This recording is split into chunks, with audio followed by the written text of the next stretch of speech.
Hello and welcome to ZX Media Group. I'm Tim and this is Mike.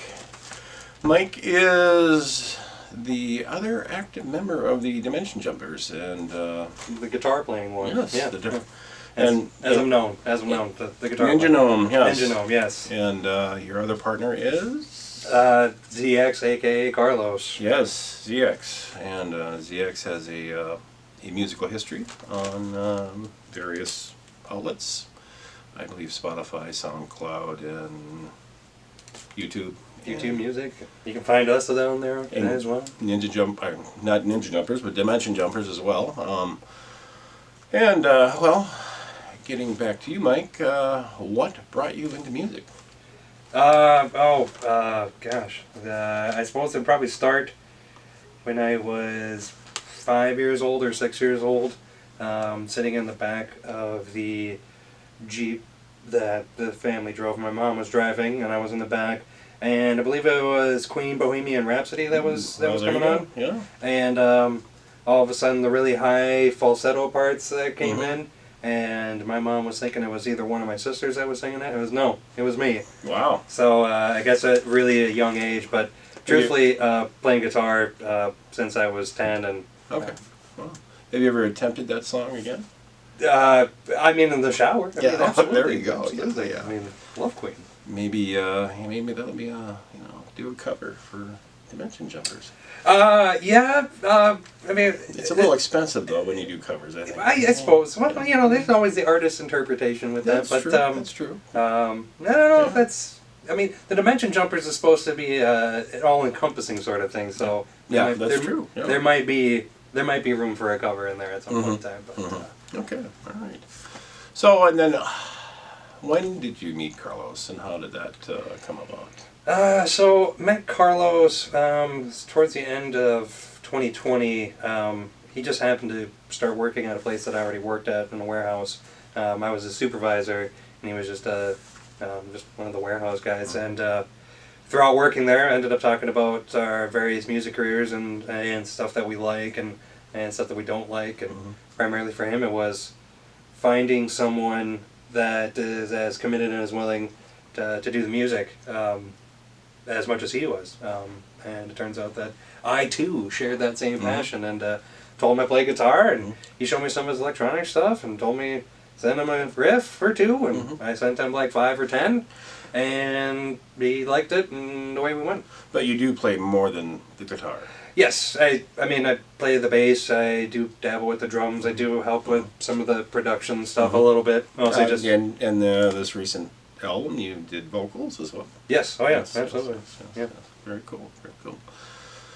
So you have a past history, and what motivates you to keep producing music? What is it for you that I mean, it's just... Come back to it. Just love music. I mean, there's people that do the art for the sake of the art, and then there's people that do the art for the sake of the notoriety and the fame and stuff like that. And it's going into any sort of original project. There's an expectation, especially right away, is that you're only playing for yourself and maybe a few other people, but primarily you do the music for yourself. So if you can't find your own inner inspiration, if you don't have a passion for it, I mean, it would be with anything in life. If you can't find a passion within yourself, find something else to do, because there's bound to be something. As a sage in the past that I've come around, find your bliss. Yep, that's right. That's right. And for me, it's music. So it seems to be something where almost all aspects of my life kind of revolve around it in some way, shape, or form. I mean, listening to it, playing it, learning it. Now the COVID-19 pandemic has definitely hampered. Oh yeah, it's been like a stranglehold, and part of the music scene is getting out and seeing new things and being able to experience it too. That's just an aspect that a lot of people have missed lately because lockdowns and all that stuff, which I hope the current trend continues anyways. That's kind of an interesting line of thought too, is that musicians need to go experience, and that kind of plays to the muse of the musician, or for the creative aspect. It's twofold. There's So you got to find the inspiration within yourself to do Yeah. music one, Yeah. right? But the main part of performing in its core is for somebody else. So if you're not, if you don't get that experience of connecting with the other people and stuff, I think you're missing out on something like that. Where, of course, you can be a great artist and not give a damn about any of your fans, but it doesn't matter. It doesn't have a reflection on your art or what you do. But I feel like, especially playing guitar and playing in a few bands and playing live shows, there's something about that connection you get with people, meeting new people, especially, which I think adds an element to it. But is it a necessary part? I mean, you got to find that inspiration within yourself. But I think the experience of going to the shows and hearing the music and then meeting other people that enjoy it too. I think that's an important thing that's been missed. But I think it's still possible. Like the live streaming and stuff, seen a lot more of that, where you can get together that way too in a digital way. So I mean, it's fascinating this world that we live in. It hampers in one way because you're missing that real element, but you can still kind of replicate it digitally. But it's I don't think it's the same. Yeah. And another kind of line of thought that from what you were just saying, though, is there a sisterhood, brotherhood amongst musicians? Well, yeah. It depends on what kind of a musician you are. Oh, okay. It depends on where you're at. But yeah, I mean, musicians tend to stick together. You have to have a respect for what other people do. I mean, it might not be your cup of tea, but once bringing it back to the live show element, some of the coolest experiences that I've had is being at these shows and seeing and hearing new things that I maybe wouldn't have originally, but it's just happenstance where I end up being at the same place at the same time, and it's cool to learn new things, to hear new things, and to have those new experiences like that. But you only get that because you got to get a few different groups together, and you got to put a show together, and especially starting out, especially at the small level too. It's good to stick together for sure. Yeah. And recently you saw a little brotherhood of musicians kind of on your most recent travels to Deadwood. Oh yeah, We'll give them a plug. Yeah. Well, I don't know what any of those guys, but I went on a trip with friends that I don't play in the bands with them anymore, but we ended up being good friends, and it's the one thing that they've done basically the whole time. I've been showing them tracks, be like, hey, check this out. Let me know what you think of my guitar playing. What do you think of the overall mix and stuff? And they give the real feedback because they know. They knew more of the in-depth music. Well, they don't have to sugarcoat it because we've really gotten to know each other. So they really gave me the ins and outs, and they see the good in it and they believe in it, and they give their full support. Yeah. Which you only get by making those connections. Which you only, you get because you gotta stick together, and it's important to do that. So yeah, I ended up going on a trip with a couple of those guys, and it was quite the experience, just to put it lightly. But yeah, musicians got to stick together. So like a solidarity of music appreciation or art appreciation. Yeah. Yeah. But it's not meant to just be for the artists and the musicians. It's supposed to be for everybody. So exactly. Yeah, and I mean, the better you hone your craft, the more enjoyment you receive out of what you're doing, as well as the more you communicate to your potential audience. That's where I think some of the inspiration for music comes from. Is that maybe an elation or a joyous feeling when you nail a riff, or you figure out this complicated part, or it just seems like you're able to put all the pieces together and it sounds really good, and then to have that reciprocated back by other people saying, oh yeah, no, it sounds really good. We really do like it. That is a good feeling. I mean, that's got to be some motivation right there. But you can't get that from other musicians, but it's cooler to get that from other people. Exactly. Okay, those that aren't like, hey, I really like your stuff. Means a lot to me. You know, it has touched me. And I find that the comments of I never really would listen to this type of music, but I like what you guys are doing. I think those are some of the coolest comments because I think you kind of get pigeonholed either, you know, you're this or you're that or you're the other thing. And with Carlos and I and the Dimension Jumpers, it's trying to make a concoction of a whole bunch of different things and put it together to see how it sounds. And our first album out there, Ladder to Infinity, which you can find on all the streaming services. Yeah. Under Dimension Jumpers. Right. You can hear that progression, I think. Yeah, and I myself am, you know, kind of like listening to your, you know, playing the guitar as well as playing the bass and kind of experimenting with that. And like, oh yeah, that definitely.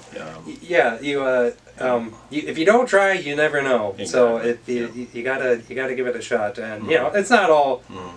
They're not all bangers. You know, they're not all great. Some of them, it's like, okay, we're gonna try something else. Yeah. But you gotta not have a fear to not be afraid to try new stuff. So from your little timer, 30-second warning. Anyway, your first album's out, 6 tracks, correct? First album, 9 tracks. 9 tracks. Okay. 9 tracks. 9 tracks. And then you're developing your second? Yeah, already working on the second one. Probably 6 songs in. Don't know how long it's gonna go, but we're just gonna keep. Same artists or different? More of a collection? Well, there's a big part of it has been, you know, Carlos and I doing our thing, but getting other contributions from other people too. And we're working with a couple voice actors that we worked with in the first album again. Yep. Well, we didn't even get into the technical aspect of your. You had mentioned offside that you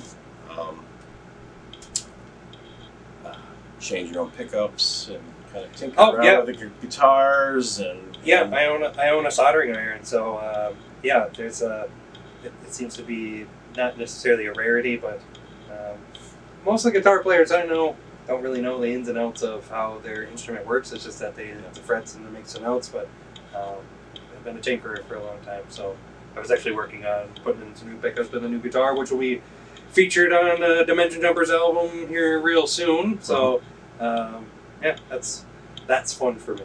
That's real fun for me. And then you'd also mentioned that you're working with some of the same artists from the first album into the second. Yeah. And how, my curiosity, what was, and I'm guessing this is probably more Carlos's realm, is how does somebody get a voice actor from the Netherlands to participate? That's the beauties of the internet, really. Exactly. And Carlos spends quite a bit of time just finding people. Oh, okay.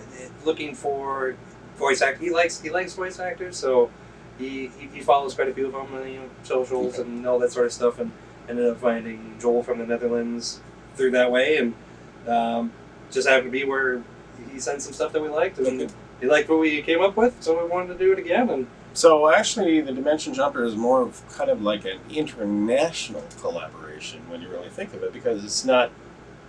Yeah, I suppose you could say that. Because it's not just us here in the U.S. We've got some people from all around the world, the UK, Netherlands, there's Spain in there, and I think I was talking to Carlos a while back, and he mentioned that there's I think an adult entertainer. She's a professional pole dancer. She appreciates dimension jumping music and stuff like that. I don't know if she collaborated or anything like that, but you might know a little more backstory on that.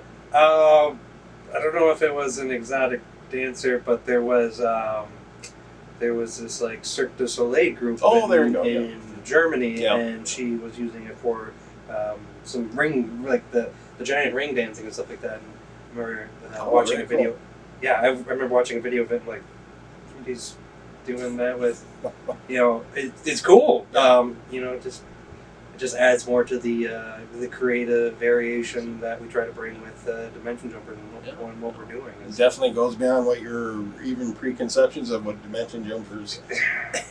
Well, I mean, yes and no. I mean, if you go into the attitude of, well, anything is possible, then when anything actually happens, it's like, well, kind of expected because that's what we were looking for. So it's surprising, but not at the same time. Well, that's the same thing too. Is that when you create art, once you create it and let it go, it's pretty much has its own life and its own evolution. Yes, or at least if it's good, maybe it should, or if it's really good, you leave it alone. Like, they're great artists. Yeah, exactly. Everybody talks about that. It's like, the classics, you leave them alone, but sometimes when you bring that up for interpretation, you get some new stuff. So. Yeah, exactly. Yeah. All right. Okay. Well, I think that concludes.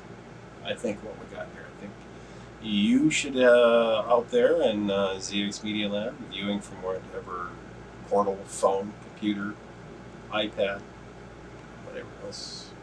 Telegram, smoke signals, telepathy, carrier pigeon. Yes, absolutely.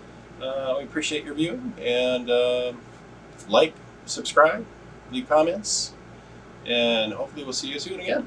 Thank you. Thank you.